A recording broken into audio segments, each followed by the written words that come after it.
Welcome to GPT academy প্রিয় শিক্ষার্থীরা। আজকের আমি তোমাদের চতুর্থ শ্রেণীর 2025 ডায়মন্ড প্রশ্নবিচিতে তোমাদের তৃতীয় পর্যায়ের মূল্যায়নের গণিতের আমি 8 নম্বর মডেল স্কুলটা আজকে সমাধান করব। দেখো, তোমাদের জন্য অলরেডি আমি পূর্বে 7টি মডেল স্কুল সম্পূর্ণ সমাধান করে রেখেছি। আজকের আমি তোমাদের চতুর্থ শ্রেণীতে তোমাদের ডায়মন্ড প্রশ্নবিচিত্রা তোমাদের গণিতের তৃতীয় পর্যায়ের মূল্যায়নের 8 নম্বর মডেল স্কুলটা সমাধান করছে।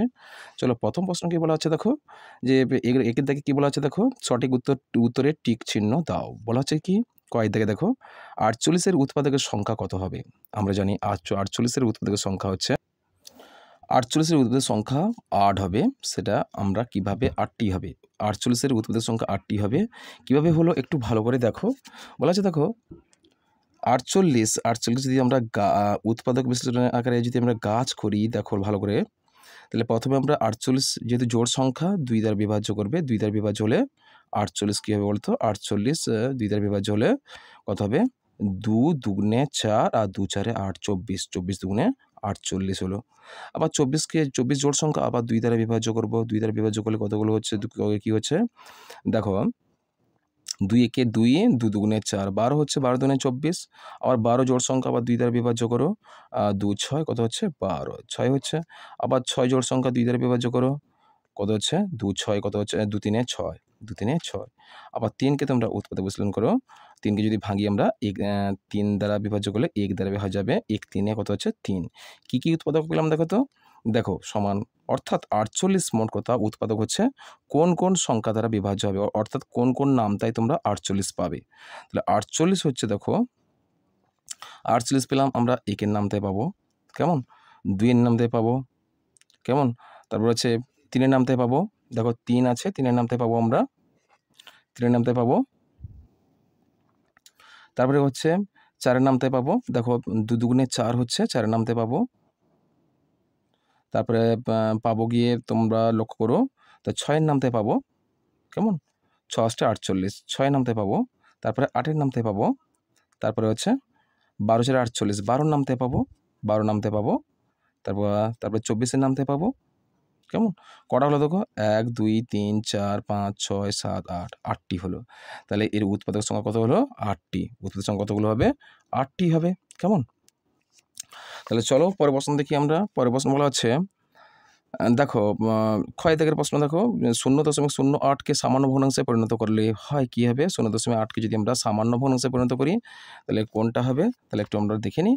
তাহলে 0.8কে যদি আমরা 0.08কে যদি আমরা সামান্য ভগ্নাংশে পরিণত করি, আমরা প্রথমে বাই দেব, দশমিক এবং পূর্বে যে শূন্যগুলো আছে সব বাদ দিয়ে দেবো। দশমিক বাদ দিলে কী হচ্ছে দেখো, 0.08 আছে, তাহলে 0.08 থাকলে আমরা যদি দশমিক তুলে দিই কী হবে, 0.08 হবে। আমরা জানি যে কোনো পূর্ণ সংখ্যার আগে শূন্য বসে না, শুধুমাত্র কী হবে, 8 হবে, বুঝেছে। তাহলে উপরে দশমিক বাদ দিয়ে শুধুমাত্র 8 বসাবো। এবার নিচে কী লিখবে, দশমিক মানে তোমরা 1 লেখো, আর দশমিকের কটা অঙ্ক আছে, একটা দুটো, মোট দুটো অঙ্ক আছে, দুটো অঙ্ক থাকলে দুটো শূন্য হবে, বুঝেছে, 100, অর্থাৎ 8 কত হচ্ছে 100। এর মধ্যে কোনটা সামান্য ভগ্নাংশ যদি নিই, 8/100, কোনটা হচ্ছে অপশন নম্বর 3-এরটা দেখো, এটা হচ্ছে তোমাদের সঠিক উত্তর, এটা হচ্ছে তোমাদের সঠিক উত্তর, কেমন। চলো পরের প্রশ্ন দেখি আমরা। পরের প্রশ্ন কী বলা হচ্ছে, পরের প্রশ্ন বলা হচ্ছে দেখো, দেখো সন্দেশের বাক্সের মতো জিনিসের আকারের নাম কি। সন্দেশের বাক্সের মতো জিনিসের নাম কি হয়, আয়তঘন হয়। সন্দেশের বাক্স আমরা প্রত্যেকে দেখি আয়তাকার হয় বা আয়তাকার হয়, এটা আয়তাকার বা আয়তঘন হবে, বুঝেছে। সন্দেশের বাক্সের মতো জিনিসের আকারের নাম কি হচ্ছে, আয়তাকার। তাহলে সন্দেশের বাক্স কেমন হয় বলো তো, তোমরা এরকম চিত্র অঙ্কন করবে, ইটের মতো করবে, আয়তঘন বা আয়তাকার হয়, এইরকম হবে, এরকম দুটো আয়তাকার চিত্র অঙ্কন করবে, এইভাবে তোমাদের সন্দেশের বাক্স হয়ে যাবে, ঠিক আছে। এরকম তোমরা অঙ্কন করবে, এই শীর্ষবিন্দুগুলো যুক্ত করে দাও, কী হলো, সন্দেশের বাক্স হয়ে গেল, ঠিক আছে, সন্দেশের বাক্স হয়ে গেল। অর্থাৎ সন্দেশের বাক্স দেখছি কীরকম হচ্ছে, আয়তাকার হচ্ছে, কী হচ্ছে, আয়তাকার চিত্র হচ্ছে। তাহলে এক্ষেত্রে কী হবে, অপশান নাম্বার 3 নম্বর অপশান আমরা বলেছি, 1 2 3 3 আয়তাকার হচ্ছে। এই আয়তাকার মানে কি, সন্দেশের বাক্স ছিল আয়তাকার হয়, মানে কি, এটা হচ্ছে আয়তঘন আকৃতি হয়। গয়ের দাগের হয়ে গেছে। ঘয়ের দাগে চলো, অর্ধেক পাতিলেবুর তল সংখ্যা কত হয়। দেখো আমরা যদি অর্ধেক পাতিলেবু অঙ্কন করি, আমরা যদি একটা লেবুকে কেটে দিলে কী হবে, অর্ধেক হয়ে যাবে, অর্ধেক পাতিলেবু হয়ে যাবে। তাহলে অর্ধেক পাতিলেবুর তল সংখ্যা কটি হবে, 2টি হবে, একটা সমতল হবে আর এটা কি, বক্রতল হবে। তাহলে 2টি তল পাবো, কটি তল পাবো, 2টি, একটা সমতল পাবো আর এই যে পাশেরটা কি হচ্ছে, বক্রতল পাবো, বক্রতল। বুঝছে? চলো তাহলে কতগুলো হবে? 2টি হবে। তাহলে অর্ধেক পাতিলেবুর তল সংখ্যা কত হবে? 2টি। তাহলে 6 বছর পরে প্রশ্ন দেখো 6 বছর 4 মাস সমান কত মাস? আমরা জানি 1 বছর সমান বছরকে দেখতে পাচ্ছি একটা মাস আছে, মাসটা আমরা পরে লিখবো। এই 6 বছর আছে, বছরকে আমরা কি মাসে করব। তাহলে বছরকে 6 বছর 4 মাস যদি করি আমরা প্রথমে কি করব? তাহলে 6 বছর 4 মাস 4 মাস হলে কত মাস বলছে? কত মাস? মাসে আমাদের অ্যান্সার চেয়েছে, কত মাস হবে? তাহলে এখানে কি হবে? আমরা বছরকে কি করব? মাসে করব। দেখো 6 বছর মানে কত? কত মাস হয় বলো তো? আমরা জানি 1 বছর সমান কত হয়? 1 বছর সমান কত হয়? 12 মাস হয় জানি আমরা, 12 মাস। এখানে ক বছর আছে? তাহলে 6 বছর সমান কত হবে? 6 বছর সমান কত হবে? সমান 12 সঙ্গে তোমরা কি করবে? 12 সঙ্গে 6 গুণ করে দেবে। 12 সঙ্গে 6 গুণ করে 12 6 72। কত মাস হবে? 72 মাস। তাহলে 6 বছর সমান কত মাস হবে? 72 মাস হচ্ছে। আর এখানে কত মাস ছিল আগে? 4 মাস ছিল। তাহলে 72 এর সঙ্গে আমরা 4 যোগ করে দেব। যুক্ত 4 মাস। যুক্ত 4 মাস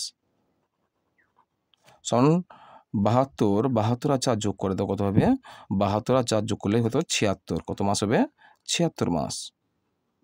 76 মাস হবে। তাহলে এখানে অ্যান্সার কত হবে? 76। তাহলে 72 যোগ 4 সমান হবে 4 2 কত হচ্ছে? 6 আর 7 করতে 7 কত হচ্ছে? 76 মাস হচ্ছে। কত মাস? 76 মাস। কেমন? চলো পরের প্রশ্ন দেখি আমরা। পরের প্রশ্ন কি বলা হচ্ছে? পরের প্রশ্ন দেখো রয়েছে তোমাদের যে দাগের হয়ে গেছে, চয়ের দাগে দেখো 2 অঙ্কের বৃহত্তম সংখ্যা কত হয়? তোমরা মনে রাখবে যে বৃহত্তম সংখ্যা হলে যতগুলো অঙ্ক হোক না কেন তার যদি একটা অঙ্ক যদি হয় তাহলে একটা 9 হবে। 2টি অঙ্ক যদি বলে বৃহত্তম বৃহত্তম 1 অঙ্কের বৃহত্তম হবে 1টি নয়। 1 অঙ্কের বৃহত্তম সংখ্যা কত হবে? দেখো আমি এখানে করে দিচ্ছি যে 1 অঙ্কের বৃহত্তম সংখ্যা যদি হয় 1 অঙ্কের বৃহত্তম সংখ্যা হলে একটা 9 হবে। একটা 9 হবে। 1 অঙ্কের বৃহত্তম সংখ্যা হলে একটা 9 হবে। আর 2 অঙ্কের বৃহত্তম সংখ্যা হলে কত হবে? দুটো 9 হবে। দুটো 9 হবে। আর 3 অঙ্কের যদি বৃহত্তম সংখ্যা হয় 3টি 9। 3টি 9 হবে। আর এখানে বলা হচ্ছে তোমাদের কি 2 অঙ্কের বৃহত্তম সংখ্যা দেখতে পাচ্ছি আমরা, 2টি 9 হবে। যতগুলো অঙ্ক হবে এবং তার বৃহত্তম সংখ্যা হলে ততগুলো 9 হবে। বোঝা গেছে? চলো পরের প্রশ্ন দেখি। আচ্ছা এর অপশানটা কোনটা হচ্ছে? অপশান নাম্বার হচ্ছে এটা হচ্ছে সঠিক উত্তর 99। আর উপরটা কত হবে? 6 বছর 4 মাস কত মাস হচ্ছে? 76 মাস। বুঝা গেছে? পরের প্রশ্ন কি আমরা 2 দাগের প্রশ্ন চলে এলাম। শূন্যস্থান পূরণ করো যে কোনো 5টি। বলা আছে কয় দাগের প্রশ্ন কি বলা আছে? মিটার হলো ড্যাশ পরিমাপের একক। তাহলে কি হবে? মিটার হবে দৈর্ঘ্য। দেখো যে কোনো একটা বস্তুর দৈর্ঘ্য মাপতে হলে কি মিটার এককে নেওয়া হয়। তাহলে কি হবে? মিটার হলো দৈর্ঘ্য পরিমাপের একক। কি হবে? দৈর্ঘ্য পরিমাপের একক। ক্ষয় দাগে দেখো 84 দিন সমান কত সপ্তাহ বলা আছে? যদি কোনো দিনকে যদি আমরা সপ্তাহে রূপান্তরিত করি সেক্ষেত্রে হবে দিনকে যদি আমরা সপ্তাহে রূপান্তরিত করি তখন কি 7 দিয়ে ভাগ করবে।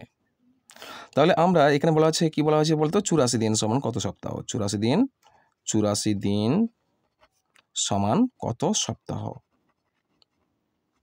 এবার আমরা কি করব? দিনকে যেহেতু দিন সপ্তাহে রূপান্তরিত করছি সুতরাং দিনকে আমরা 7 দিয়ে ভাগ করব। অর্থাৎ 84কে আমরা কি 7 দিয়ে ভাগ করব। তাহলে 7 দিয়ে ভাগ করব। তাহলে 7 একে 7 কত নামলো? 8 থেকে 7 বাদ কত হচ্ছে? 1 4 14 7 দুগুণে কত হচ্ছে? 14। কত মাস হচ্ছে? তোমার 12 মাস হচ্ছে। কত? 12 মাস। ও সরি 12 সপ্তাহ। তাহলে 84 দিন সমান কত হচ্ছে? সমান 12 সপ্তাহ। তাহলে দিনকে যদি সপ্তাহে যদি বের করো তাহলে কিভাবে করবে? 84 দিনকে তোমরা 7 দিয়ে ভাগ করবে। আমরা জানি 1 সপ্তাহ সমান কত দিন হয়? 7 দিন হয়। 1 সপ্তাহ সমান কত দিন হয়? 7 দিন। চলো তাহলে অ্যান্সার কত হলো? 12 সপ্তাহ। পরের প্রশ্ন দেখি আমরা। তাহলে এখানে কি লিখবে তোমরা? 12 সপ্তাহ লিখে দাও। 12 সপ্তাহ। চলো পরের প্রশ্ন গয়ের দিকে দেখো 3 9 15কে 3 এর ড্যাশ বলা হয়। 3 এর কি বলা হয়? 3 এর গুণিতক বলা হয়। দেখো গুণিতক কোনগুলো জানি? আমরা যে সংখ্যার নামতা বলি সেই নামতাটা হচ্ছে গিয়ে গুণিতক হচ্ছে। দেখো 3 দ্বারা বিভাজ্য হবে 3, 3 দ্বারা বিভাজ্য হবে 9 আর 3 দ্বারা বিভাজ্য হবে 15। তাহলে কি পেলাম আমরা? গুণিতক পেলাম। আর 3 এর গুণিতক 3 একে 3, 3 3 9, 3 5 15। তাহলে 3 এর গুণিতক হচ্ছে। তাহলে এখানে কি হবে? গুণিতক হবে। বুঝা গেছে? গুণিতক বলে। চলো প্রশ্ন দেখো, ঘয় দিকের প্রশ্ন বলছে একমাত্র জোড় মৌলিক সংখ্যা কোনটা হবে? আমরা জানি একমাত্র জোড় মৌলিক সংখ্যা শুধুমাত্র 2 হয়। 2 মনে রাখবে সর্বদা তোমরা। 2 হচ্ছে এমন একটা সংখ্যা, সেটা হচ্ছে মৌলিক সংখ্যা এবং সেটা একটা মাত্র জোড়। আর কোনো সংখ্যা কিন্তু তোমরা জোড় সংখ্যা পাবে না। এমন একটা 2 এমন একটা সংখ্যা, সেটা শুধুমাত্র মৌলিক জোড় সংখ্যা। বোঝা গেছে? পরের প্রশ্ন দেখো, 59 দাগের প্রশ্ন, 2567 সংখ্যাটির 5 এর স্থানীয় মান কত হবে? তাহলে 2567 সংখ্যাটির 5 এর স্থানীয় মান দেখো, 5 কোথায় আছে? এখানে 5 আছে। দেখো প্রথমে 5 যেখানে আছে সেটা 5টা প্রথমে স্থানীয় মান যেহেতু বলেছে, প্রথমে 5 আমরা লিখে দেবো। প্রথমে 5 আমরা লিখে দেবো। দেখো 5 এর পর কটা অঙ্ক আছে? একটা, দুটো অঙ্ক আছে। সুতরাং দুটো শূন্য বসিয়ে দেবো। দুটো অঙ্ক থাকলে দুটো শূন্য তোমরা বসিয়ে দেবে। অর্থাৎ কত হলো? 5 এ 2567 এর 67 সংখ্যাটির 5 এর স্থানীয় মান কত হচ্ছে? 500 হচ্ছে। কত হচ্ছে? 500। বোঝা গেছে? যেই সংখ্যার স্থানীয় মান বের করতে বলছে সেই সংখ্যাটা প্রথমে লিখে দেবে। লক্ষ্য করবে তারপরে কতগুলো অঙ্ক আছে। তারপরে দুটো অঙ্ক আছে মানে কি? তার পরিবর্তে দুটো শূন্য বসিয়ে দেবে। সেক্ষেত্রে কী হবে? যে 5 এর স্থানীয় মান বেরিয়ে যাবে বা যে কোনো সংখ্যার স্থানীয় মান বেরিয়ে যাবে। চলো পরের প্রশ্ন দেখি আমরা। 6 দাগের প্রশ্ন কী বলা আছে? দেখো 90 গুণিতক 7 সমান 70 গুণিতক ড্যাশ। তাহলে কত হচ্ছে? 90-এর সঙ্গে 7 যা গুণ করবে যে মান হবে, তা 70-এর সঙ্গে সে কোনো একটা সংখ্যা গুণ করলে সেই মান যেন হয়। আমরা 9 7 63 কত পেলাম? 63 পেলাম। তাহলে 90-এর সঙ্গে 7 যদি গুণ করি 630 পেলাম। কত? 630 পেলাম। বোঝা গেছে? 90-এর সঙ্গে যদি 7 গুণ করি কত হচ্ছে? 630 হচ্ছে। এবার 7-এর সঙ্গে কত গুণ করলে 630 হবে? দেখো 7-এর সঙ্গে যদি আমরা 70-এর সঙ্গে যদি আমরা 9 গুণ করি, তাই না? 9 7 63 কত গুণ করি? 63 কত? 330 হয়ে যাবে। বোঝা গেছে? তাহলে 90-এর সঙ্গে 7 গুণ করলে 630 হচ্ছে। আর 70-এর সঙ্গে 9 যদি গুণ করি আমরা 630 হবে। বোঝা গেছে? তাহলে কি হলো? তাহলে তোমাদের শূন্যস্থানে কি বসবে? 9 বসবে। বোঝা গেছে? এটা হচ্ছে তোমাদের সঠিক উত্তর। চলো পরের প্রশ্ন দেখি আমরা। পরের প্রশ্ন কি বলা হচ্ছে? দেখো পরের প্রশ্ন বলা হচ্ছে, আমরা চলে এলাম দেখো 3 দাগের প্রশ্ন চলে এলাম। নিচের প্রশ্নগুলির উত্তর দাও যে কোনো 7টি। দেখো 3 এর ক কে বলা আছে 30 এর উৎপাদক গাছ তৈরি করো। তাহলে 30 এর উৎপাদক গাছ আমরা তৈরি করি। চলো। তো 30 এর উৎপাদক গাছ তৈরি করে কি সংখ্যা পেলাম আমরা? গাছ তৈরি করো এবং কি সংখ্যা পেলাম তোমরা সেটা লিখে ফেলতে পারো। দেখো 30 এর উৎপাদক গাছটা আমরা করে ফেলি। দেখো 30 প্রথমে লিখবো 30। 30কে যদি আমরা উৎপাদকের গাছ করি, দেখো প্রথমে 30 জোড় সংখ্যা, 2 দ্বারা বিভাজ্য হবে, 2 দিয়ে ভাগ করে দাও। তাহলে 2 দিয়ে যদি আমরা ভাগ করি তাহলে সেক্ষেত্রে কী হবে? তো কী হবে বলো তো? 15 হবে। তাহলে কি পেলাম?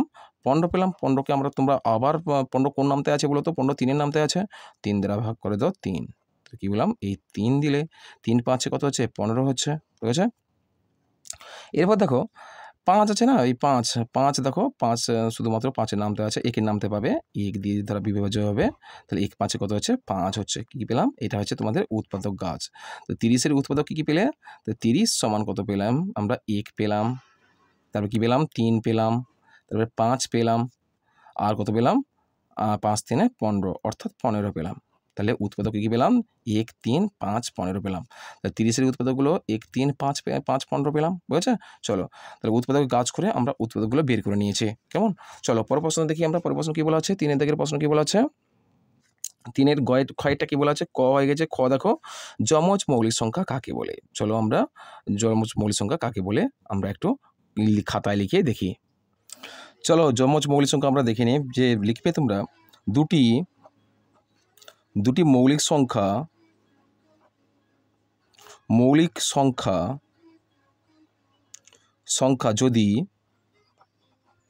যদি একে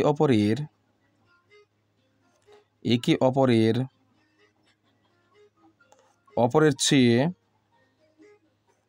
2 কম বা 2 বেশি হয় তবে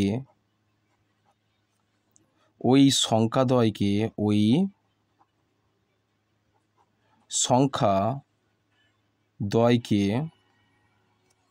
যমজ মৌলিক সংখ্যা বলে। যমজ মৌলিক সংখ্যা বলে। তাহলে উদাহরণ হিসেবে দেখো, যদি আমরা উদাহরণ দিই, উদাহরণ তোমাদের রয়েছে প্রশ্নে। উদাহরণ কী দেবো আমরা? দেখো 3 আর 5 হবে, 3 আর 5। তারপর হচ্ছে 5 আর 7 হবে। তারপর হচ্ছে 11 আর 13 হবে। 11 আর 13 হবে। ঠিক আছে? চলো চলো পরের প্রশ্ন দেখো। পরের প্রশ্ন কী বলা হচ্ছে, উৎপাদকে বিশ্লেষণ করে গুণফল নির্ণয় করো। চলো কী বলা হচ্ছে, 45 গুণিতক 27।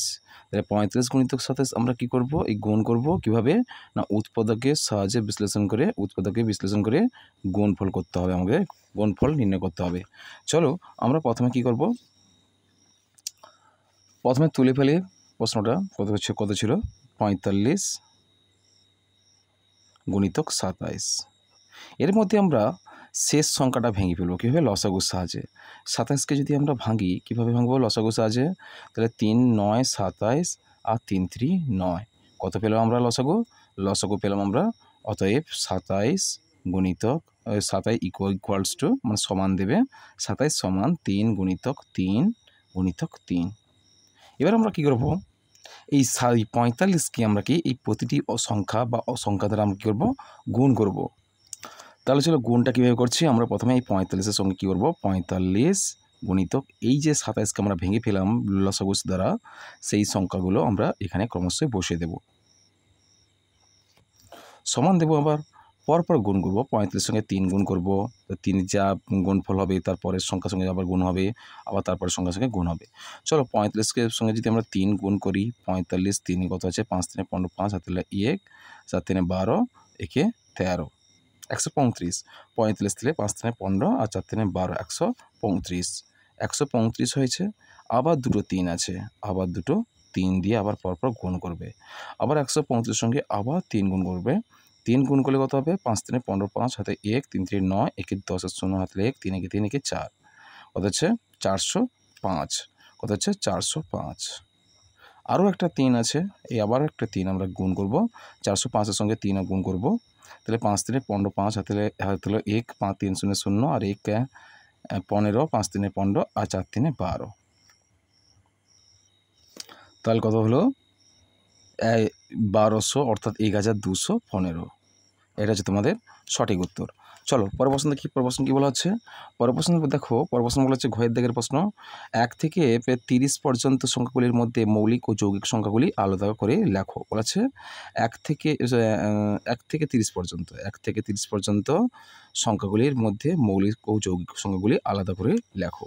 চলো আমরা মৌলিক সংখ্যা কাকে বলি, আমরা মৌলিক সংখ্যা সেই সমস্ত সংখ্যাগুলোকে বলি যে সমস্ত সংখ্যা সেই সংখ্যা এবং এক এবং সেই সংখ্যা ছাড়া অন্য কোনো সংখ্যা দ্বারা বিভাজ্য হয় না, সে সকল সংখ্যাকে আমরা মৌলিক সংখ্যা বলি। আর যৌগিক সংখ্যা 1 এবং সেই সংখ্যা ছাড়া আরও অন্যান্য সংখ্যা দ্বারাও বিভাজ্য হবে এমন সংখ্যাগুলোকে আমরা কি বলি, যৌগিক সংখ্যা বলি। তাহলে বলা হচ্ছে 1 থেকে 30 পর্যন্ত, 1 থেকে 30-এর মধ্যে 30 পর্যন্ত মৌলিক সংখ্যাগুলো হবে। দেখো মৌলিক সংখ্যাগুলো কী কী হবে আমাদের, আমরা প্রথমে মৌলিক সংখ্যা লিখব। মৌলিক সংখ্যাগুলো দেখো, 1 কিন্তু মৌলিক সংখ্যা নয়, 1-এর পর কিন্তু 2 কিন্তু মৌলিক সংখ্যা, 2 3 মৌলিক সংখ্যা, তারপর 5, তারপরে হচ্ছে 4 হবে না, 6 হবে না, 7 9 হবে না, 10 হবে না, 11, তারপরে 13, 14 হবে না, 15 হবে না, 16 হবে না, 17, তারপর আছে 18, 19 হবে, 20 হবে না, 21 হবে না, 22 হবে না, 23 হবে মৌলিক সংখ্যা, 23, 24 হবে না, 25 হবে না, 26 হবে না, 27 হবে না, 28 হবে না, 29 কিন্তু মৌলিক সংখ্যা। বুঝেছে, 29 কিন্তু মৌলিক সংখ্যা। এবার আমরা এরপরে কিন্তু আমরা যৌগিক সংখ্যাগুলো বের করব। মৌলিক সংখ্যাগুলো বাদ দিয়ে আমরা যৌগিক সংখ্যাগুলো, বাদ বাকি সংখ্যাগুলো হচ্ছে যৌগিক সংখ্যা। তাহলে যৌগিক সংখ্যাগুলো কোনগুলো, তাহলে যৌগিক সংখ্যাগুলো হচ্ছে, দেখো 1 কিন্তু মৌলিকও নয় যৌগিক নয়, 1 বাদ দেবো। 2 কিন্তু মৌলিক সংখ্যা চলে গেছে, যৌগিক সংখ্যা হবে না। 3 4 হবে যৌগিক সংখ্যা, 5 হবে না, 6, তারপরে 8, তারপরে 10, 9, তারপরে হচ্ছে 10, তারপরে 12, 14, 15, 16, 18, 20, 21, 22, 24, 25, 26, 26, তারপর হচ্ছে 27, তারপর হচ্ছে 28, তারপর হচ্ছে 30। অর্থাৎ যে যৌগিক সংখ্যা সেগুলো আমরা জোড় সংখ্যা জানি 2 দ্বারা বিভাজ্য হবে।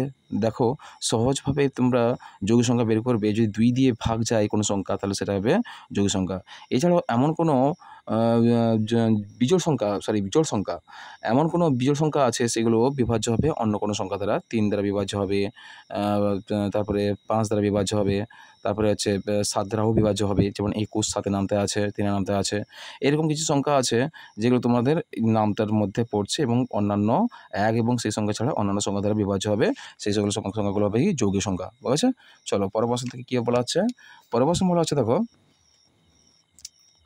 পরের প্রশ্ন দেখো 59 প্রশ্ন বলা আছে 1350 মিনিট সমান কত ঘন্টা কত মিনিট নির্ণয় করো।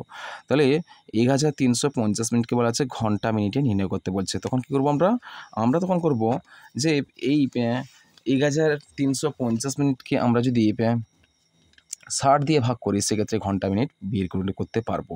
তাহলে কত বলেছে 1350 মিনিট 50 মিনিট সমান কত হচ্ছে 1350কে আমরা কি ভাগ করব কত দিয়ে 60 দিয়ে ভাগ করব। 60 মিনিটে কি 1 ঘন্টা হয় জানি আমরা, 60 দিয়ে ভাগ করব।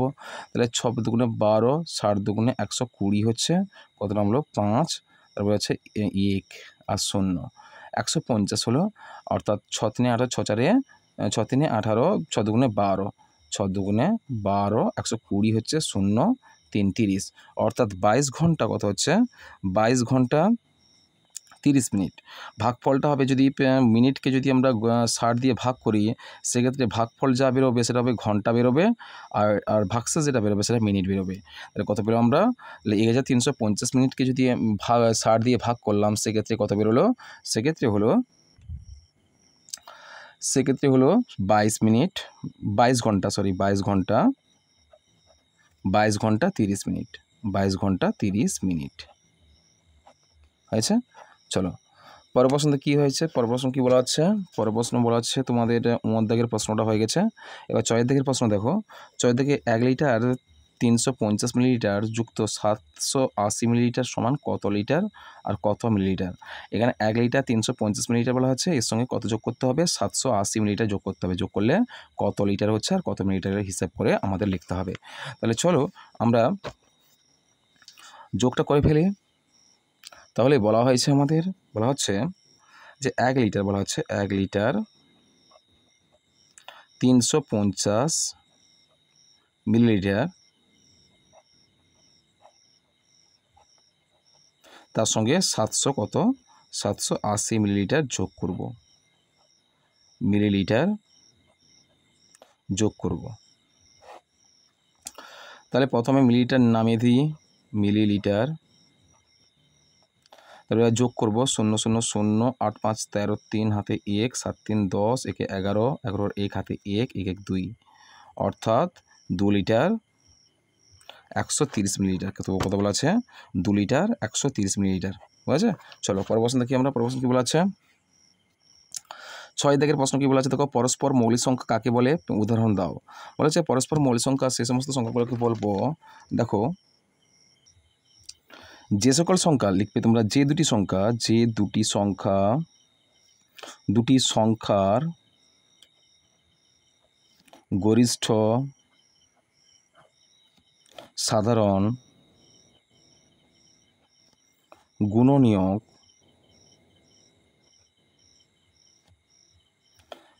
গরিষ্ঠ সাধারণ গুণনীয়ক আমরা কি জানি, গসাগু জানি। গসাগু গরিষ্ঠ সাধারণ গুণনীয়ক বা গসাগু এক হয় তাদের পরস্পর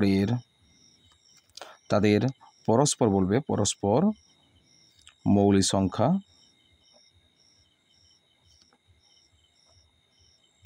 সংখ্যা বলা হয়।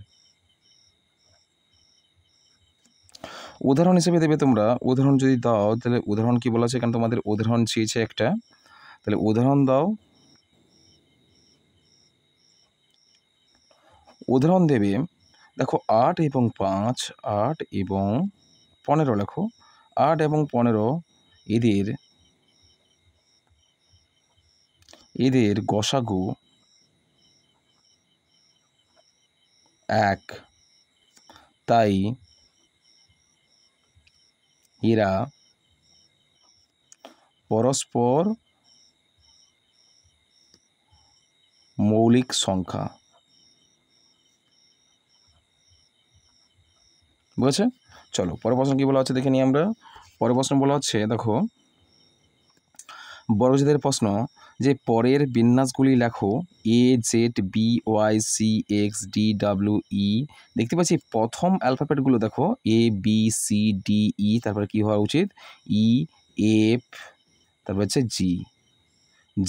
তারপরে দেখতে পাচ্ছি ZYXWV, অর্থাৎ আমরা দেখতে পাচ্ছি যে অ্যালফাবেটের শেষ থেকে আসছে। তাই ভি এর আগে কি হবে বলো তো? ভি এর আগে তোমাদের এখানে দেখো ইউ হবে। ভি এর আগে ইউ হচ্ছে, আর ইউর আগে কি হচ্ছে টি হচ্ছে, অর্থাৎ দেখো TUVWXYZ। বোঝা গেছে? দেখতে পাচ্ছি প্রথম অ্যালফাবেট বা বর্ণগুলো দেখতে পাচ্ছি ABCD, অর্থাৎ সাধারণভাবে এগোচ্ছে, এবং শেষ থেকে দেখছি দু নম্বর অ্যালফাবেটগুলো শেষ থেকে আসছে ZYXWVUT, অর্থাৎ TUVWXYZ। বুঝা গেছে? চলো পরের প্রশ্ন দেখি আমরা। ছয়ের দাগের প্রশ্ন, 4 জোড়া নারিকেলের দাম 80 টাকা হলে একটি নারিকেলের দাম কত হবে? তাহলে 4 জোড়া মানে কি আমরা জানি 1 জোড়া সমান কতগুলো বলো তো? 1 জোড়া সমান দুটি। 1 জোড়া সমান দুটি যদি হয় সেক্ষেত্রে বলা আছে 4 জোড়া। তাহলে কি বলা আছে আমরা করব 4 জোড়া, কি বলা আছে 4 জোড়া সমান কত হচ্ছে 4 দুগুণে 8, অর্থাৎ 4 গুণিতক 2 সঙ্গে 4 দুগুণে 8। 1 জোড়া যদি দুটি হয় 4 জোড়া কত হবে 4 দুগুণে 8, 8টি হবে। 8টি, 4 জোড়া সমান 8টি। 8টি নারিকেলের দাম 80 টাকা। 80 টাকা হলে তাহলে একটি নারকেলের দাম কত হবে? একটি নারকেলের দাম কত হবে? নিশ্চয়ই সংখ্যা কমছে, অর্থাৎ এক্ষেত্রে আমরা কি ভাগ করব? তাহলে 80কে আমরা 8 দিয়ে ভাগ করব, সমান তাহলে 10 আসছে 80, 10 টাকা। তাহলে একটি নারকেলের দাম 10 টাকা হলে 8টি নারকেলের দাম কত হবে? 80 টাকা। বুঝা গেছে? তাহলে অতএব একটি নারিকেলের দাম কত হবে? দাম সমান 10 টাকা। বুঝতে পেরেছ? চলো পরের প্রশ্ন দেখি আমরা। পরের প্রশ্ন কি বলা হচ্ছে? পরের প্রশ্ন বলা হচ্ছে দেখো, যে ইয়র দাগের প্রশ্ন, 369 সংখ্যাটি 3 দিয়ে বিভাজ্য কিনা লেখো, বিভাজ্যতার কারণ লেখো। চলো আমরা এই প্রশ্নের সমাধানটা করে ফেলি। বলবে প্রথমে হ্যাঁ, প্রথমে দুটি প্রশ্ন রয়েছে এই দাগে, ইয়র দাগে, সুতরাং তিনি ইয়রটা দুটি প্রশ্ন, প্রথমটা বলা হচ্ছে অ্যান্সারটা প্রথমে লিখবে কি হ্যাঁ, হ্যাঁ লিখবে। হ্যাঁ 369, হ্যাঁ 369 সংখ্যাটি 3 দ্বারা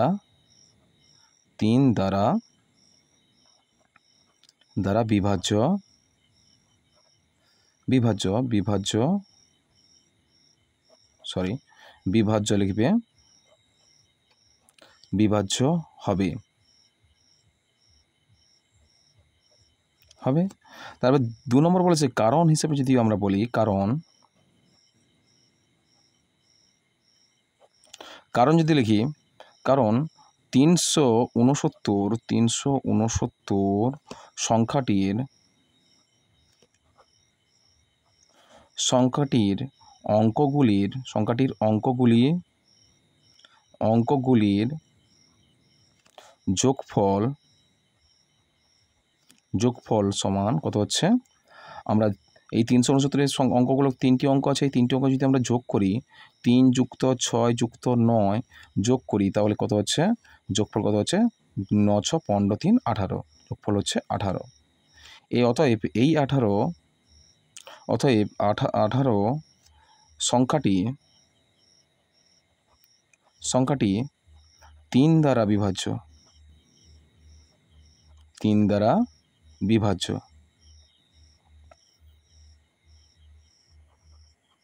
তাহলে পাশে তোমরা 18কে 3 দ্বারা বিভাজ্য এখানে দেখিয়ে দিবে 3, 6, 18। তাহলে 3 দ্বারা বিভাজ্য হচ্ছে 3 দ্বারা বিভাজ্য, তাহলে 18 সংখ্যাটি 3 দ্বারা বিভাজ্য। অতএব 369 সংখ্যাটি 3 দ্বারা বিভাজ্য হবে। কেমন? চলো পরের প্রশ্ন কী বলা আছে? পরের প্রশ্ন দেওয়া আছে দেখো 4 দিকে দেখো, সরল করো 72 ভাজিত 4 যুক্ত 6 গুণিতক 8।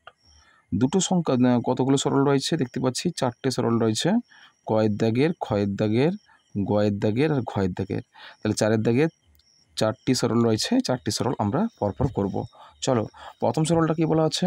প্রথম সরল বলা আছে 4-এর কয়ের প্রথম সরলটা বলা হচ্ছে যে 72 ভাজিতক 4 যুক্ত 6 গুণিতক 8।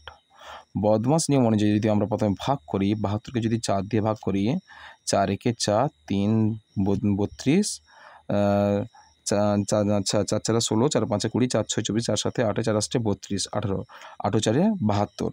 তাহলে 72কে যদি 4 দিয়ে ভাগ করি কত হচ্ছে? 18 হচ্ছে, যুক্ত 6 গুণিতক 8। তারপর কত করব আমরা? 18 সঙ্গে 6 আমরা কি যোগ করব? 18 সঙ্গে 6 আমরা যোগ করব। তাহলে 18 সঙ্গে যদি আমরা 6 যোগ করি সেক্ষেত্রে হবে, তাহলে কত হবে? তাহলে কত হচ্ছে দেখো, না প্রথমে তোমরা গুণ করবে, 8-এর সঙ্গে 6 গুণ করবে, 18টা স্থির রাখবে, 18 যুক্ত 8 6 48, 4-এর 48। এবার 48 সঙ্গে 18 যদি আমরা যোগ করি সেক্ষেত্রে কত হবে? 66 হবে। বুঝেছো? এটা হচ্ছে তোমাদের উত্তর। ক্ষয়ের দাগের সরলটা কি রয়েছে? ক্ষয়ের দাগের সরলটা রয়েছে যে দ্বিতীয় বন্ধনী দেওয়া আছে 7 যোগ 5, তারপরে প্রথম বন্ধনী রয়েছে 7 যোগ 5 গুণিতক 10, দ্বিতীয় বন্ধনী ক্লোজ করা হয়েছে ভাজিতক 3। চলো তারপর কি বলা আছে দেখো, দ্বিতীয় বন্ধনীর মধ্যে কিন্তু প্রথম বন্ধনী আছে, প্রথম বন্ধনীর কাজটা আমরা আগে করব, 7-এর সঙ্গে 5 আমরা কি যোগ করব। তাহলে 7 5 কত হচ্ছে? 7 5 12, 12 দ্বিতীয় বন্ধনী থাকছে, আর গুণিতক কত হচ্ছে? 10 হচ্ছে, দ্বিতীয় বন্ধনী ক্লোজ ভাজিতক 3 সমান 12 10 120, দ্বিতীয় বন্ধনী উঠে গেছে ভাজিতক 3 কত হচ্ছে? 3 4 কত হচ্ছে?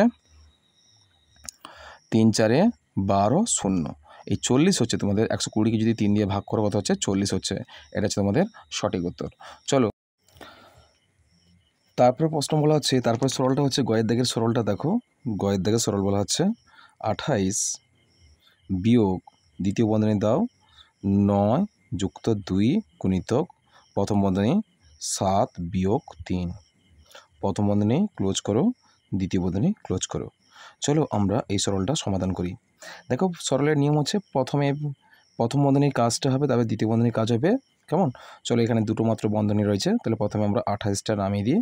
28 বিয়োগ কত হচ্ছে? দ্বিতীয় বন্ধনীর মধ্যে 9 আর 2টা, 9 যোগ 2 স্থির রাখো, গুণিত দাও, 7 থেকে 3 বাদ দাও। প্রথম বন্ধনীর কাজটাই করছি আমরা, 7 থেকে 3 বাদ দিলে কত হচ্ছে? 4 4 3 7, 4 হলো। এবার দ্বিতীয় বন্ধনী ক্লোজ করো। তারপরে 28 হলো বিয়োগ, আমরা দ্বিতীয় বন্ধনীর মধ্যে এখানে গুণটাই করবো, 4 দুগুণে কত হচ্ছে? 8, 9 যুক্ত 8, দ্বিতীয় বন্ধনী ক্লোজ করব। তাহলে 4 দুগুণে 8 গুণটা আগে করেছি, আর 8-এর সঙ্গে আমরা 9 আমরা যোগ করব। তাহলে 28 বিয়োগ কত হচ্ছে? 9 8 কত হবে? 17, 17 আমরা বাদ দেব। তাহলে 28 থেকে 17 বাদ দিলে কত হচ্ছে? 11। কেমন? এটা হচ্ছে তোমাদের সঠিক উত্তর। তারপরে হচ্ছে সরলটা হচ্ছে ঘয়ের দাগের সরল। ঘয়ের দাগের সরলটা কি বলা হচ্ছে? না 80 ভাজিতক 5 বিয়োগ 10 যোগ 8 বিয়োগ 5। চলো আমরা প্রথমে ভাগটা করব। 80কে আমরা 5 দিয়ে ভাগ করব, 5 একে 5, 5 6 30, 16 5 80 বিয়োগ 10 যোগ 8 বিয়োগ 5। আমরা তারপর 16 থেকে আমরা 10 বাদ দেবো, কত হচ্ছে? 16 থেকে 10 বাদ দিলে কত হচ্ছে? 6, 16 থেকে 10 বাদ দিলে কত হচ্ছে? 6 হচ্ছে, যোগ 8 বিয়োগ 5 সমান 8 6 কত হচ্ছে? 8 6 হচ্ছে 14, 14 হচ্ছে 14 বিয়োগ 5 সমান 14 থেকে 5 বাদ দিলে কত হচ্ছে? 9। এই 9 হচ্ছে তোমাদের সঠিক উত্তর। চলো পরের প্রশ্ন দেখে নিই আমরা। পরের প্রশ্ন কী বলা আছে? 4 দাগের প্রশ্ন সবগুলো হয়ে গেছে সরলগুলো। তারপরে প্রশ্ন বলা আছে 4 দিকে চলে এলাম ভাষার অঙ্ক। নিম্নলিখিত প্রশ্নগুলির উত্তর দাও যে কোনো 3টি। বলা আছে দেখো কয়েক দাগের প্রশ্ন আছে পূর্ব মেদিনীপুরের খেজুরির চাষি রজতবাবু পান পাতার গোছ তৈরি করছেন। 32টি পান পাতা যদি এক বেঁধে এক গোছ তৈরি করলে তাহলে 4064টি পান পাতার কতগুলো গোছ তৈরি করবেন হিসাব করে লিখি। তাহলে গোছ কটা আছে? এখানে পান পাতা দুটো রয়েছে, 32টি পান পাতায় থাকে একটি গোছ। তাহলে এতটি পান পাতা কতগুলো গোছ তৈরি করবেন হিসাব করে দেখি। এটা আমরা মৌলিক উৎপাদকের বিশ্লেষণের সাহায্যে আমরা কি এই সমাধানটা করব। ঠিক আছে?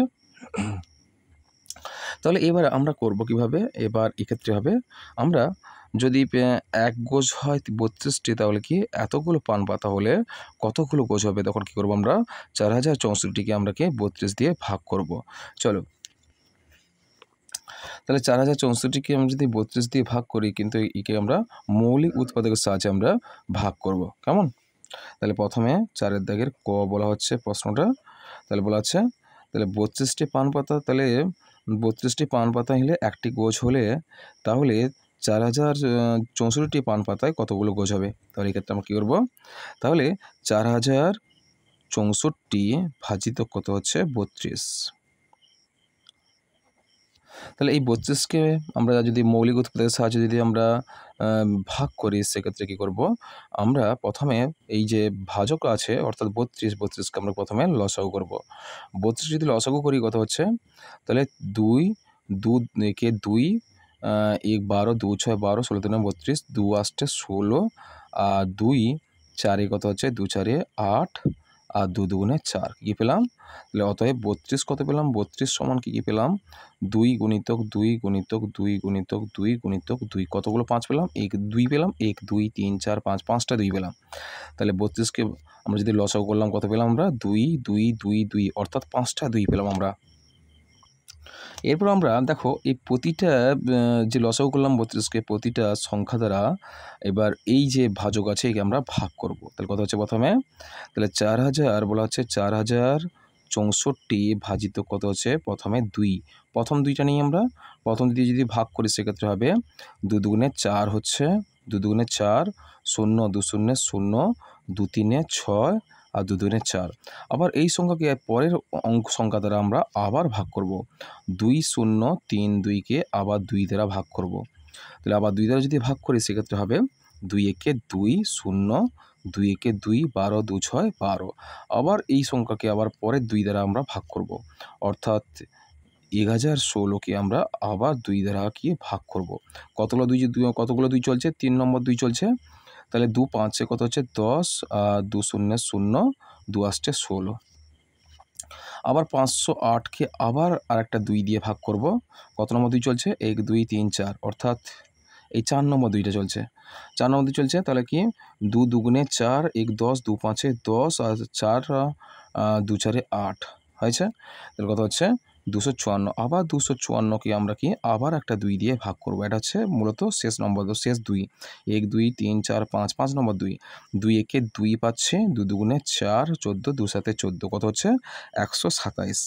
তাহলে কতগুলো গোছ হবে? 127 গোছ হবে। অতএব কী লিখবে তোমরা? অতএব লিখবে 4064টি পান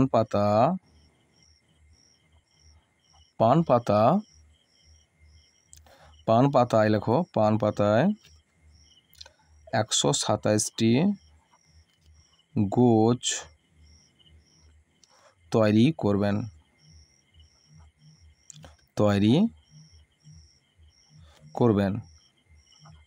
বুঝেছে? চলো পরের প্রশ্ন কী বলা আছে দেখি। পরের প্রশ্ন বলা আছে দেখো ক্ষয়ের দাগের 5-এর খ দেখো। 5-এর খ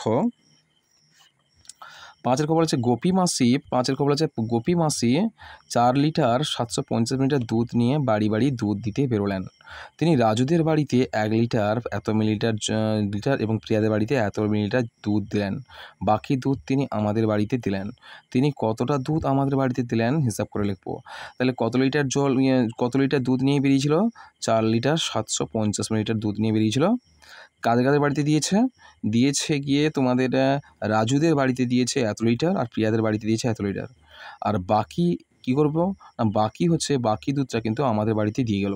তাহলে এরপর কী করবো? যে রাজুদের আর প্রিয়াদের যে দুধটা দিয়েছে যোগ করে মোট দুধের থেকে আমরা বাদ দিলে কিন্তু আমাদের বাড়িতে যে পরিমাণ দুধ দিয়েছে তার মানটা কিন্তু বেরোবে। তাহলে আমরা কী করব? আমরা প্রথমে গোপী মাসির দুধের পরিমাণ, গোপী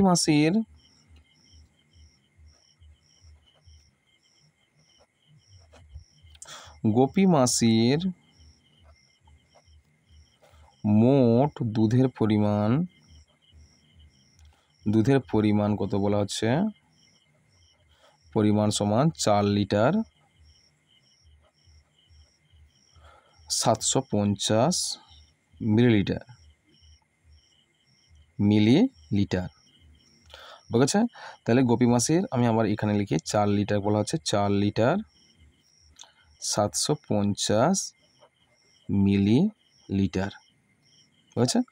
তাহলে এই পরিমাণ দুধটা নিয়ে এসে বেরিয়েছিল। এবার রাজুদের বাড়িতে দিয়েছে,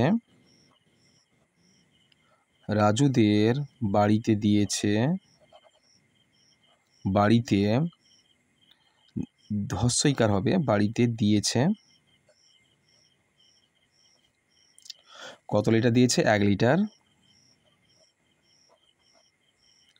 লিটার 500 মিলিলিটার। আর প্রিয়াদের বাড়িতে দিয়েছে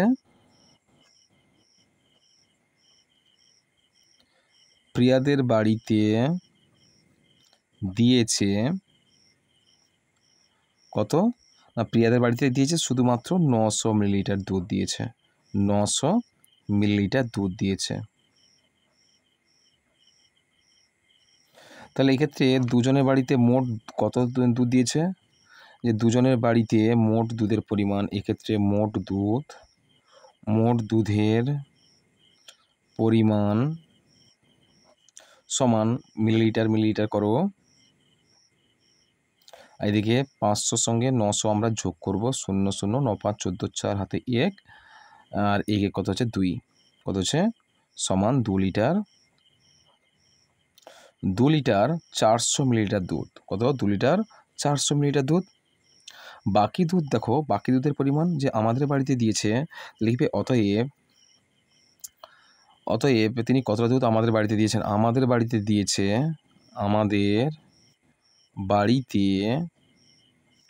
দিয়েছে সমান কি করবে তোমরা? তাহলে এই ক্ষেত্রে দিয়েছে করবে, তাহলে মোট দুধ ছিল 4 লিটার 750 মিলিলিটার থেকে কত বাদ দেবে? 2 লিটার 400 মিলিলিটার বাদ দেবে।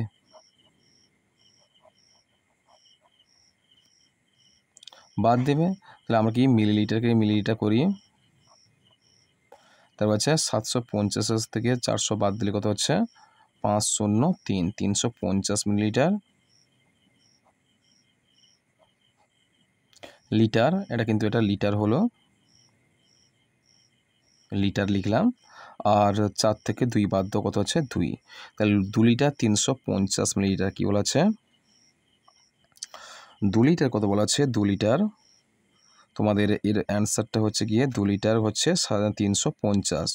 2 লিটার 350 মিলিলিটার দুধ কিন্তু আমাদের বাড়িতে দিয়েছে। 2 লিটার 350 মিলিলিটার। চলো পরের প্রশ্ন দেখি আমরা কি বলা আছে। পরের প্রশ্ন কি বলা আছে দেখি। পরের প্রশ্ন বলা হচ্ছে গয়ের দাগের প্রশ্ন দেখো, যে পুতুল মাসি গত সপ্তাহে 5 দিনে মোট 300টি ঠোঙা তৈরি করেছেন। তিনি প্রতিদিন সমান সংখ্যক ঠোঙা তৈরি করলে একদিনে কতগুলো ঠোঙা তৈরি করেছেন হিসাব করো।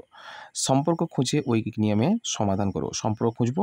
এবার চলো আমরা প্রথম বলেছে পুতুল মাসি গত সপ্তাহে 5 দিনে মোট 300টি ঠোঙা তৈরি করেছেন। তাহলে তিনি প্রতিদিন সমান সংখ্যক ঠোঙা তৈরি করলে একদিনে কতগুলো ঠোঙা তৈরি করেছেন হিসাব করে দেখে। তাহলে 5 দিনে যদি 300টি ঠোঙা তৈরি করতে পারে তাহলে একদিনে কতগুলো ঠোঙা তৈরি করতে পারবে। তাহলে এক্ষেত্রে আমরা একটু সম্পর্ক স্থাপন করব, সম্পর্ক খুঁজে ঐকিক নিয়মের সাহায্যে সমাধান করব। তাহলে সম্পর্ক করতে হলে আমরা কি করব, প্রথমে লিখবে গণিতের ভাষা সমস্যাটা হলো, গণিতের ভাষায় সমস্যাটি হলো, একদিকে দিন লিখবে, দিন সংখ্যা লিখবে, আর অপর দিকে ঠোঙার সংখ্যা,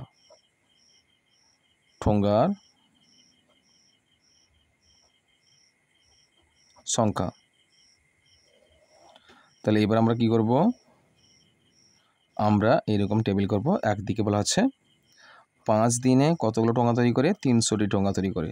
তাহলে একদিনে কতগুলো ঠোঙা তৈরি করতে পারবে, এখানে জিজ্ঞাসা চিহ্ন। সম্পর্ক দেখো দিন সংখ্যা, যদি দিন সংখ্যা বাড়ে কিন্তু ঠোঙার সংখ্যা কিন্তু অবভিয়াসলি কি বাড়বে, আর দিন সংখ্যা কমলে কি ঠোঙার সংখ্যা কি হবে, কমবে। তাহলে দিন সংখ্যার সঙ্গে ঠোঙার সংখ্যার সম্পর্ক বিপরীত সম্পর্ক, সরল সম্পর্ক। দিন সংখ্যার সঙ্গে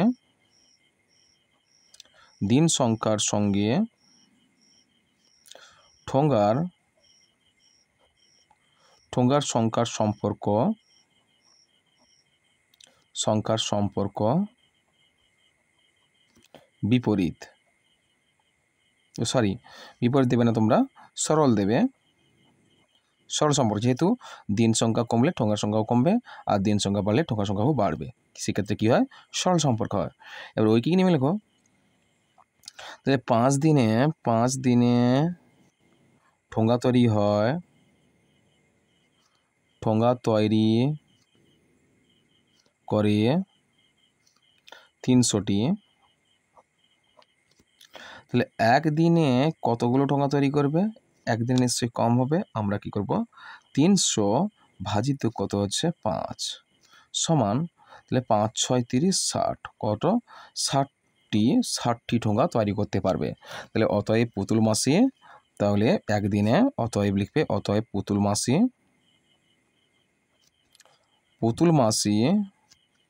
একদিনে 60টি পুতুল তৈরি করতে পারে। চলো পরের প্রশ্ন কি বলা হচ্ছে দেখি। পরের প্রশ্ন ঘয়ের দিকের প্রশ্ন, 5-এর ঘ। দেখো, সুবলের বাগানে একটি 4 কিগ্রা 600 গ্রাম এর কুমড়ো ফলেছে। সে ওই বড় কুমড়োর 800 গ্রাম রাবেয়াকে, 1 কিগ্রা 250 গ্রাম রাবেয়াকে দিয়েছে, রুবিকে দিয়েছে, আর 650 গ্রাম সুজনকে দিল। এখনও কত ওজনের কুমড়ো সুবলের কাছে পড়ে রইল, হিসাব করে লিখি। তাহলে সুবলের বাগানের কুমড়োর মোট এত গ্রাম কুমড়ো ফলেছে, তাহলে মোট ওজন হচ্ছে, সুবলের মোট কুমড়োর ওজন, দেখো সুবলের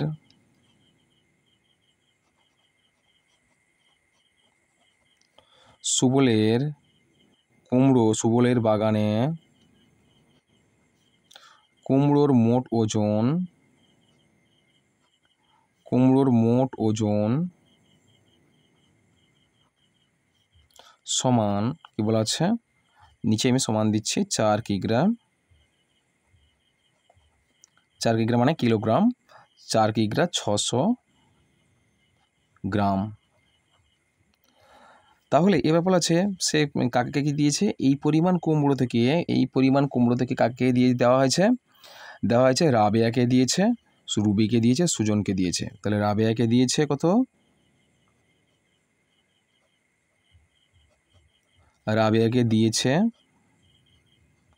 কত গ্রাম, 800 গ্রাম। রাবেয়াকে দিয়েছে 800 গ্রাম, আর রুবিকে দিয়েছে কত গ্রাম? 1 কিগ্রা 250 গ্রাম, 50 গ্রাম। আর সুজনকে দিয়েছে কত হবে? সুজনকে দিয়েছে কত হচ্ছে? 650 গ্রাম, 650 গ্রাম। এইগুলো তিনটে তোমরা যোগ করে দেবে। এই গ্রামটা দেখো রাবেকে দেওয়া যে পরিমাণ কুমড়ো সেটা একটু দূরে রাখবে, গ্রামের সোজা গ্রাম লিখবে। এটা আমি প্রথমে দিকে লিখে দিয়েছি, সমস্যা হবে তোমাদের। এক্ষেত্রে গ্রামের সোজা একটু দূরে লিখে গ্রামের সোজা গ্রাম বসাবে, একটু সামনের দিকে ফাঁকা রাখবে যেটা কিগ্রা বসবে। তাহলে গ্রামের সোজা গ্রাম আমরা লিখে দিই গ্রাম।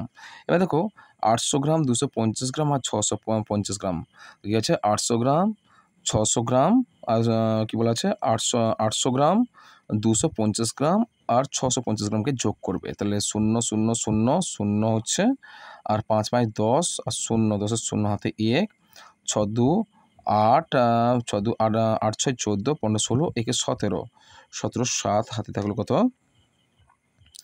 17 7 হচ্ছে হাতে 1, 1 কত হচ্ছে?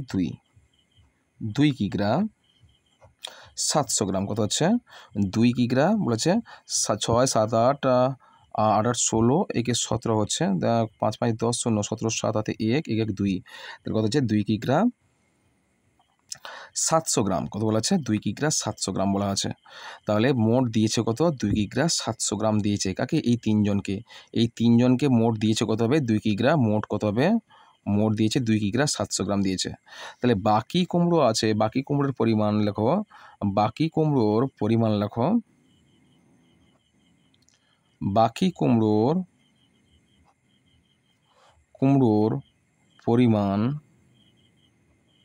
বা ওজন লিখবে। আমরা কি করব তখন? তাহলে মোট কুমড়োকে আমরা কি করব? মোট কুমড়োকে আমরা কি এই তিনজনকে দেওয়া মোট কুমড়োর পরিমাণ আমরা বাদ দেব। তাহলে প্রথমে ছিল কত? 4 কিগ্রা। 4 কিগ্রা 600 গ্রাম থেকে আমরা কত বাদ দেব? আমরা 2 কিগ্রা 700 গ্রাম আমরা বাদ দেব। তাই গ্রাম থেকে গ্রাম বাদ দাও। আর এখানে কত হচ্ছে? 600 থেকে 700 বাদ দিলে কত হচ্ছে? বাদ যায় না, এক ধার করবো। কিগ্রা ঘর থেকে এক ধার করলে এখানে কিন্তু 1000 গ্রাম হবে। 1000 গ্রাম মানে 16 গ্রাম, অর্থাৎ 9 7 16 হচ্ছে 900 গ্রাম। এখানে কিগ্রা দাও, কিগ্রা।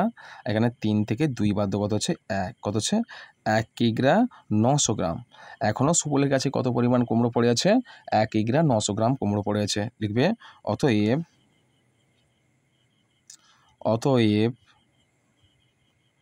সুবলের কাছে আরও 1 কিগ্রা 900 গ্রাম কুমড়ো পড়ে আছে। কেমন? চলো পরের প্রশ্ন দেখি আমরা কি বলা আছে। পরের প্রশ্ন বলা আছে, দেখো চিত্রসহ সংজ্ঞা দাও যে কোনো দুটি। সমদ্বিবাহু ত্রিভুজ কাকে বলে? ঘনক কাকে বলে? গোলক কাকে বলে? বক্রতল কাকে বলে?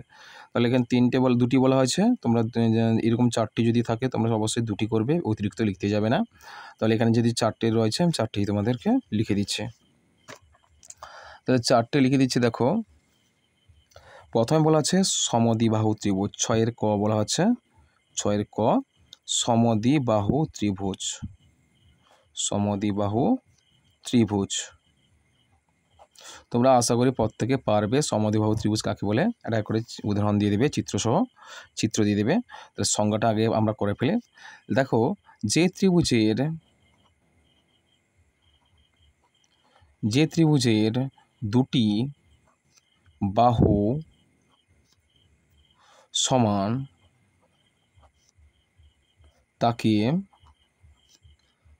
সমদ্বিবাহু ত্রিভুজ বলা হয়। তাহলে চিত্রটা দিয়ে দাও।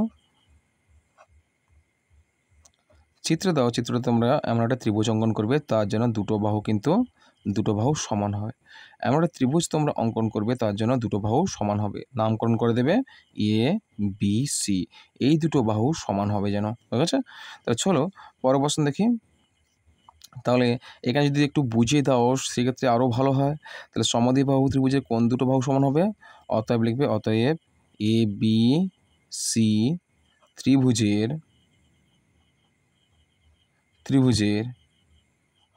এ বি সমান এ সি। বুঝেছে? এ বি সি ত্রিভুজের এ বি সমান এ সি, অর্থাৎ এ বি বাহুর মান যা হবে এ সি বাহুর মান তা হবে। বুঝে গেছে? চলো পরের সংজ্ঞাটা কি বলা হচ্ছে? ঘনক বলা হচ্ছে। ঘনক কাকে বলে? চলো আমরা ঘনক কাকে বলে লিখে দেখাই। লেখো, ঘনক হলো একটি বিশেষ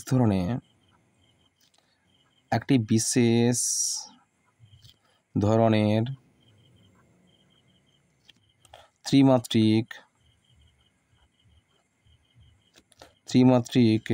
বস্তু যার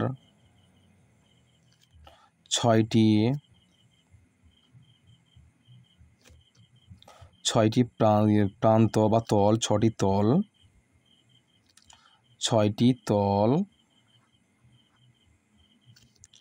8টি শীর্ষবিন্দু এবং 12টি ধার বা প্রান্ত থাকে। উদাহরণ হিসেবে বা চিত্র দেবে তোমরা। এখানে কি চিত্র তোমাদের বলা হচ্ছে?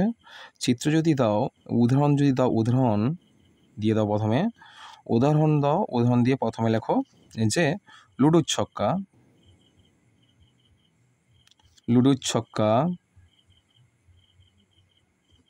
তোমরা প্রত্যেকে লুডোর ছক্কা অঙ্কন করতে পারবে।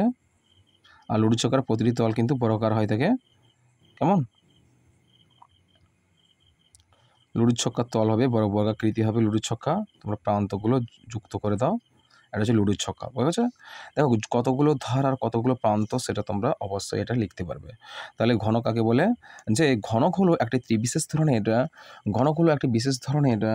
ধরনের ত্রিমাত্রিক জ্যামিতিক বস্তু বলবে। জ্যামিতিক লিখবে, এখানে লিখতে পারো জ্যামিতিক বস্তু যার 6টি তল, 8টি শীর্ষবিন্দু এবং 12টি ধার বা প্রান্ত থাকে। উদাহরণ হিসেবে তোমরা দেবে লুডোর ছক্কা তোমরা এইরকম ছবি একটা এঁকে দেবে পেন্সিল কম্পাস সাহায্যে। বুঝা গেছে? চলো পরের প্রশ্ন কি বলা আছে?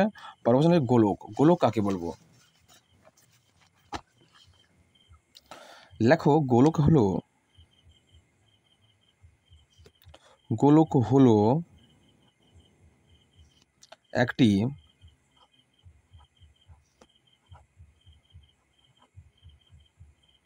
ত্রিমাত্রিক বা কঠিন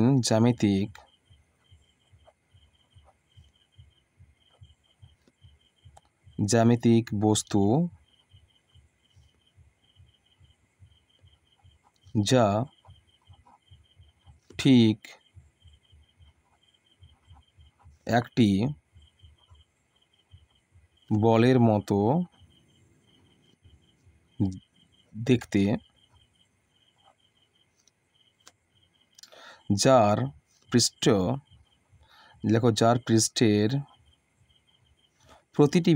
পৃষ্ঠের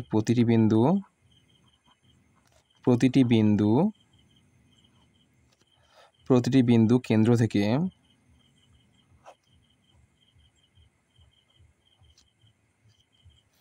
থেকে সমান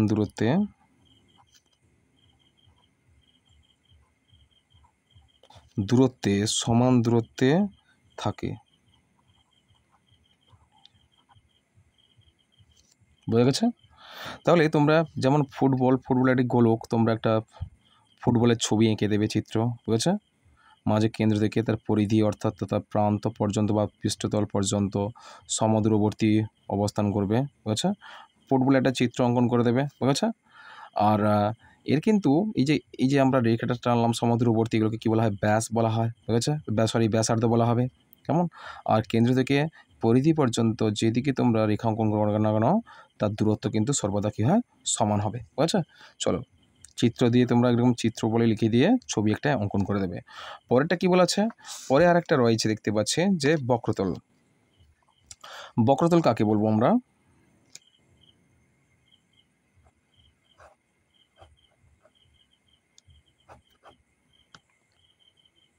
লেখো এর অ্যান্সারটা লেখো, বক্রতল বা সংজ্ঞাটা লেখো। কোনো তলে লিখবে, কোনো তলে সরল রেখা আঁকা হলে প্রতিটি বিন্দু যদি ওই তলে অবস্থান না করে তখন তাকে বক্রতল বলে।